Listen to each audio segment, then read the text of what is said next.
This small book contains a concise description of all the different types of writing I have used, to my great benefit, in the process of healing from being born into a notorious cult, and from being groomed, blackmailed, tortured and psychologically attacked by a trafficking ring as a young adult.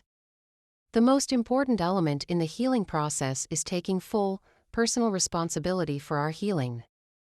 That means looking at every aspect of our lives and beginning to slowly shift into new habits. I like to call habits rituals.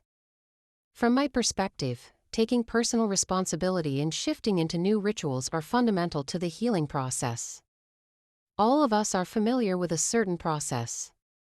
Whether we've had trauma that has greatly impacted us, or events that have hampered us in smaller ways, we have all had the experience of living as if from a third-person perspective, in which we're actually watching ourselves experience some type of difficulty. This is dissociation, which is a coping mechanism. Coping mechanisms allow us, post-trauma, to survive and continue to operate in life. Trauma can freeze us if we are not able to compartmentalize, placing experiences on hold and putting them into a corner, on pause. Dissociation is an incredibly important survival mechanism. It's a coping tool. Memories are stored in specific parts of the body. There may be different areas of the body that hold memories, in very much the way a scar on the body will hold memories of a previous physical trauma. The scar becomes the memory. Often, when we have a situation that requires dissociation, we'll take that big experience and condense it in a .zip file, creating the smallest package possible. We will then store it in a place, in the body, that doesn't impact us on a daily basis.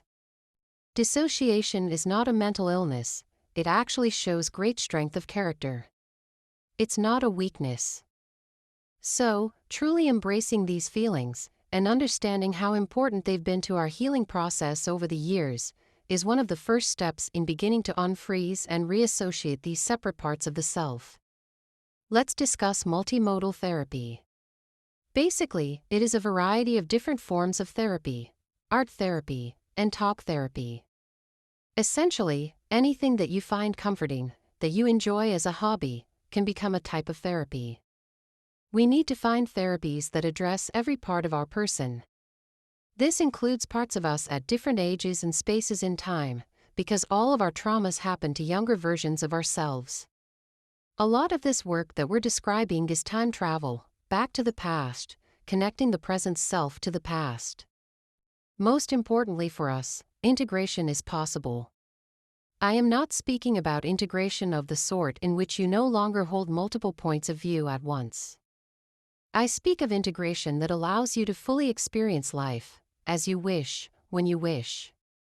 This basically means you are in control. This possibility of integration is something that you must commit to. Now is the time to integrate. You are a multifaceted being, and the journey to healing involves integrating all of the parts that are held separately, one scar after another scar, within the memory, the past self, namely, the inner child self. I've spoken of the past and present self. Of course, there exists our future self, as well.